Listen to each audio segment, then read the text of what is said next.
Thank you very much, Jeremy. It's truly a pleasure to be here.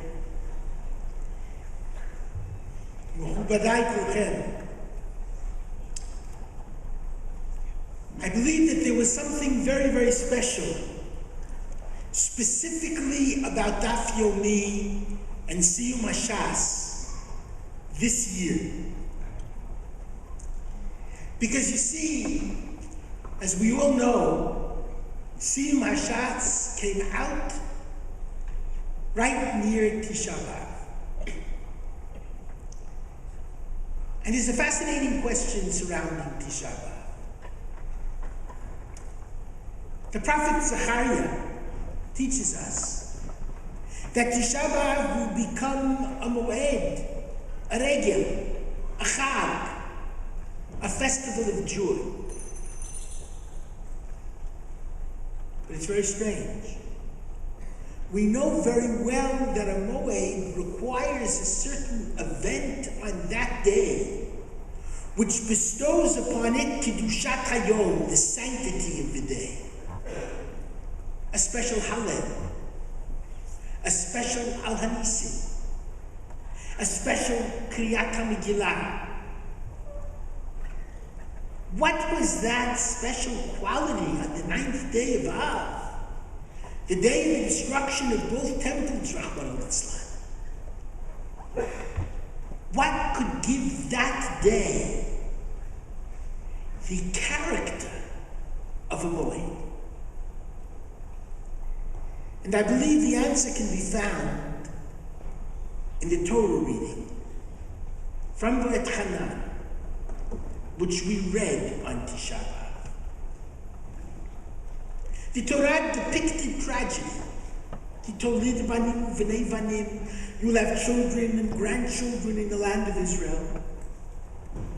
You live there for many years, but then you will do evil in the eyes of the Lord your God. You will make him angry.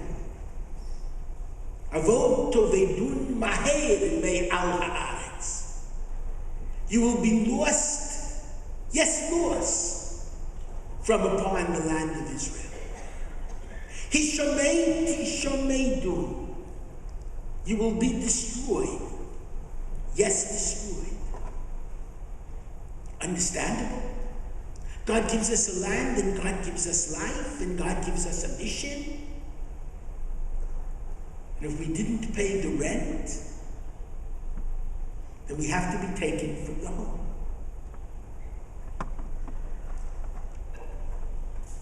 But the Torah goes on.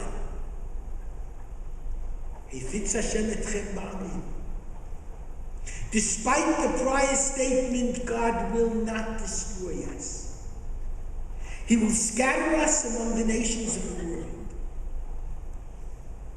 And Batzalacha, when it's difficult for you in exile, teaches the Malbim. The words of the Torah will find you. And God will restore us to the land which He promised our fathers. On Tisha B'Av, we ought to have been destroyed, teach Chazal. But HaKadosh Baruch Hu took out His wrath on wood and stones on a building, and left alive the remnant of Israel, and left alive His Brit, His covenant with us, that we would return to Torah, and we would return to the land of Israel, and we would ultimately bring redemption. That's what was so special about Eretz Yisrael and Tisha B'Av.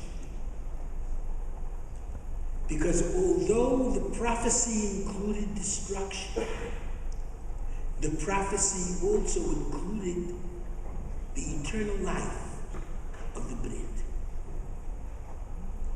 And Torah and Eretz Yisrael are inextricably and indelibly bound together,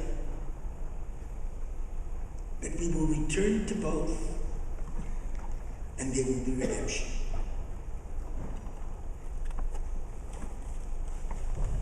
And the truth is that we are the very fortunate generation. We are the generation that could answer Yechezkel's question that he was asked of God. Go out to the Bikah, to the open expanse. You see dry bones. Will these dry bones live? Yechezkel says, only you know God. And God shows Yechezkel how the dry bones are cast with sinews and skin and spirit and movement. And we saw with our own eyes, many of us who are here this evening, the Muslim coming out of Auschwitz and Treblinka. Many of them straight to Eretz Yisrael, Medinat Yisrael, HaMekudeshet v'HaMaudeshet, and fought valiantly. And we are here in this land, despite every historical and sociological rule in the book. However, there's one more point. Many years ago, in the 1970s, I made an unforgettable trip to Israel with the late and revered Moshe Feuerstein, one of the earliest presidents of the Union of Orthodox Jewish Congregations. He introduced me in that trip to Rabbanit Herzog. And Rabbanit Herzog showed me a Talmud tome, Masechet Psachim, which had been wrested from Hitler's bunker where he committed suicide. They found several of his personal effects. Not many, but among them was a Masechet Psachim. The State Department, the United States, didn't know what to do with it, what to make of it. They gave it to the chief rabbi of Israel at that time, Rav Herzog. Today, I heard, I haven't checked it myself, that the Masechet is in the library of Yeshivat Har Etzion, Herzog. But it was an amazing thing, and I thought of it very often. Because Hitler had an obsession with the Jewish people. Hitler was the very antithesis, the fascist, Amalek, of what Judaism stands for. Judaism believes in tzedakah, mishpat, compassionate righteousness, and moral justice. At the hands of a God of compassion and love and peace. And Hitler believed in domination and control. Thought there was no God, there was only power and strength and brute force. There was one fly in Hitler's ointment, and that was the existence of the most powerless of people for close to 2,000 years who still existed. And so Hitler made war against the free world, but mostly against the Jews. He couldn't understand how it was that this powerless people was still living. And this powerless people claimed it was because we are Adat Hashem, the witnesses of God. And Hitler was frightened that if indeed that was the case, then he would go to eternal damnation. And so even when the war was very difficult, he used troops to destroy Jews rather than to fight his enemies. And he waged war against the last Jew.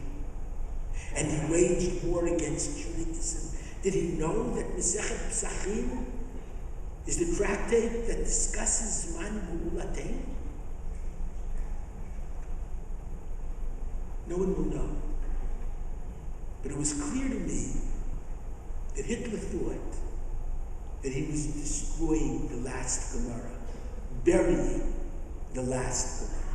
Maybe he would lose the war. However, perhaps he destroyed Torah. Years passed. Baruch Hashem, we have a rabbinical seminary, and we have rabbis all over the world, and some 8 rabbis in Germany. Irony of history. Even in Hitler's own hometown, he could not utterly destroy the Jews. And I went to visit my rabbis. We urged them to take their congregants and bring them to Israel, and they bring many, many. And Jews are coming out of the woodwork. And when I was in Berlin a number of years ago,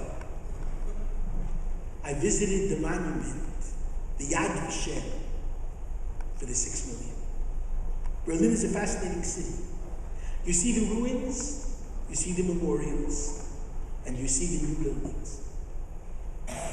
And just a few meters from the bunker is a memorial that was crafted by Libeskind, the great architect,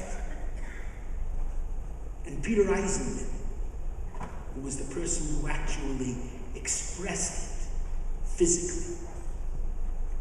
And what I saw were a mass of stones, different shapes, different sizes, no names. I began walking, and after a while I lost my way in the maze of stones. And the stones seemed to me that they were monuments to the dead. And suddenly I felt panicky, because I felt as though I were lost in a gigantic cemetery, that indeed the world had become a cemetery, and that the stones were monuments without names of every human being who has lost his name because of the utter disregard of humanity which the Holocaust expressed. And I wanted to scream, and I felt a panic attack. And then I saw a stairway, and I walked down.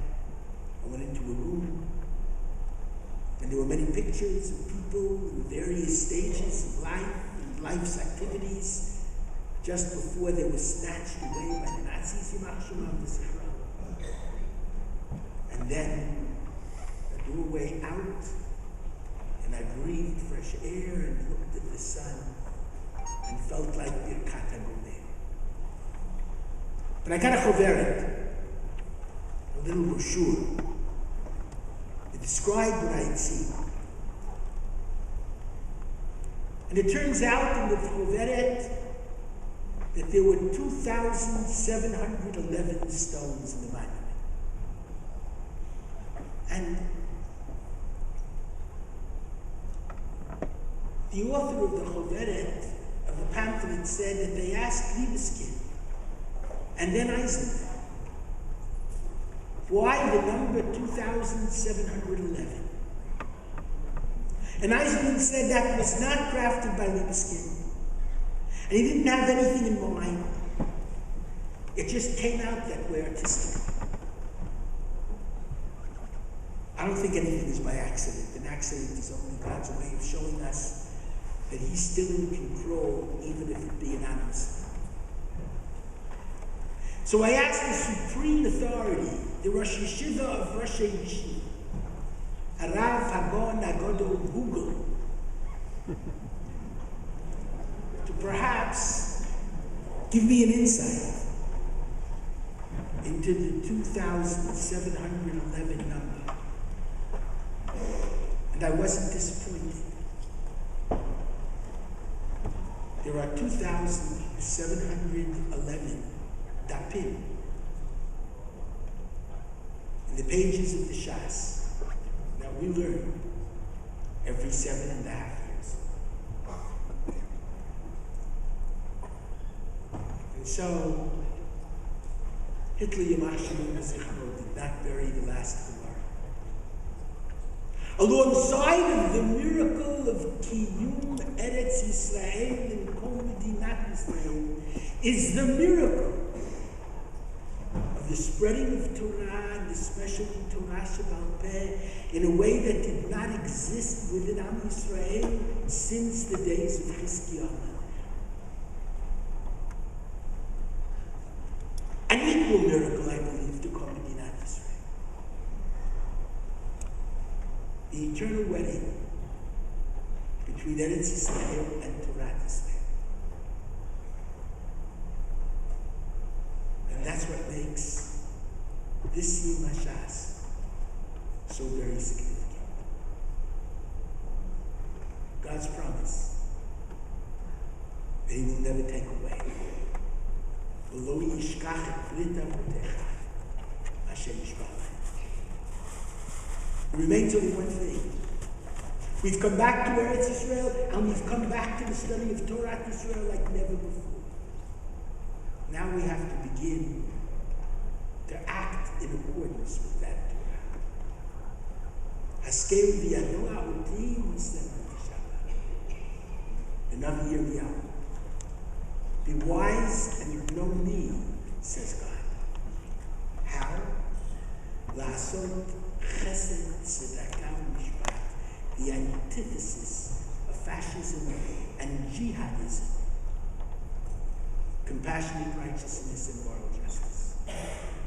And spread it throughout the world. And then Be'ezrat Hashem, it will not only be Eretz Yisrael and Torah Yisrael, but it will be Gebulat HaOlam, B'meira Yamei.